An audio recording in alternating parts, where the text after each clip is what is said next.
Hola, ¿qué tal? Este es el primer video del curso de Laboratorio de Estadística con R para Ciencias Sociales y por ser la primera sesión vamos a empezar a trabajar un poco de metodología de investigación antes de pasar directamente a R.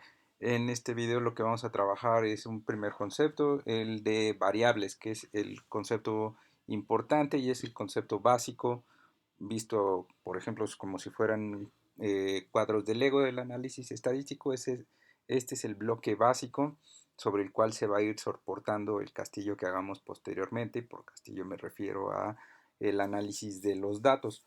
En este sentido, como les decía, el primer bloque va a ser el de variables. Para eso me voy a apoyar en una presentación que se encuentra en la página del curso, que es este de Classroom, en la sección de trabajo en clase. Hay una sección sobre presentaciones. En esta sección de presentaciones voy a utilizar esta presentación, operacionalización de variables. Esta presentación los lleva a este documento que elaboré basado en el texto de SEA de Ancona del año 2001.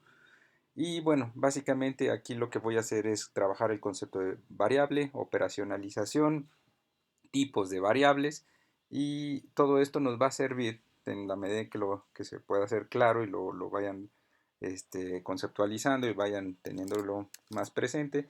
El tipo de variable es muy importante entender cuáles son al final de cuentas los tipos de variables, porque a partir de los tipos de variables también se van a definir cuáles son los análisis estadísticos que se pueden realizar. No para todas las variables, no para todas las variables se pueden realizar los mismos análisis estadísticos. Ahorita vamos hacia allá. En este sentido vamos a hablar sobre operacionalización y tipos de variables. Entonces, el primer elemento es entender qué es la operacionalización. Este es un paso, una fase intermedia del proceso de diseño de la investigación. Por fase intermedia se refiere a que es el punto donde vinculamos la parte teórica, nuestros conceptos teóricos, y que posteriormente nuestros conceptos se van a traducir en variables. Entonces, las variables o los conceptos tienen un nivel de abstracción bastante alto que muy difícilmente podemos ver en la realidad o en la parte empírica. Por eso el proceso de operacionalización es esa parte intermedia que nos permite pasar del concepto abstracto a la realidad empírica y específicamente a los indicadores con los cuales creemos que estamos viendo el concepto. Por ejemplo, si su concepto, posteriormente su variable es sistema de partidos, pues el sistema de partidos no lo ven caminando en la calle. Necesitamos de operacionalizarlo para después salir a la calle y ver indicadores que nos hagan pensar que estamos viendo en la realidad ese concepto abstracto.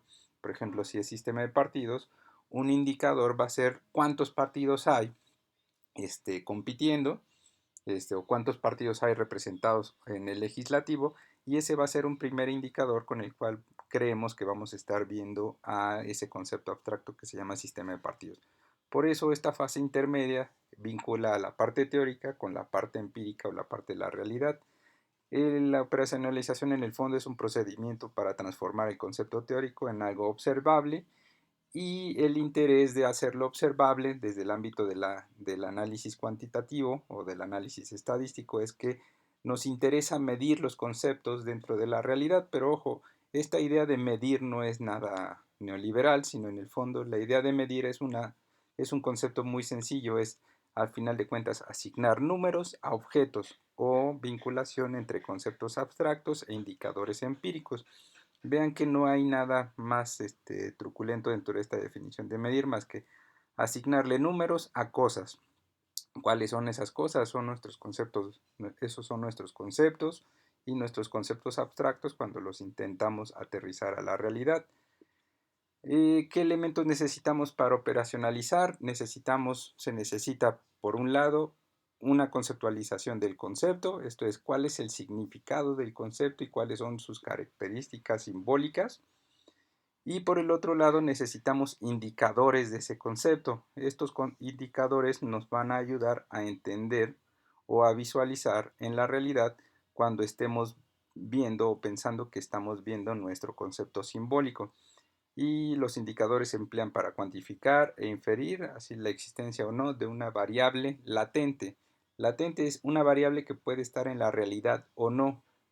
Antes de lanzarnos a la realidad, muchas veces no lo sabemos, no sabemos si esa variable va a estar ahí, pero de inicio establecemos los indicadores para saber en qué momento sí podemos pensar que estamos viendo el concepto y cuándo no. Entonces, este es un primer momento, una primera definición sobre operacionalización.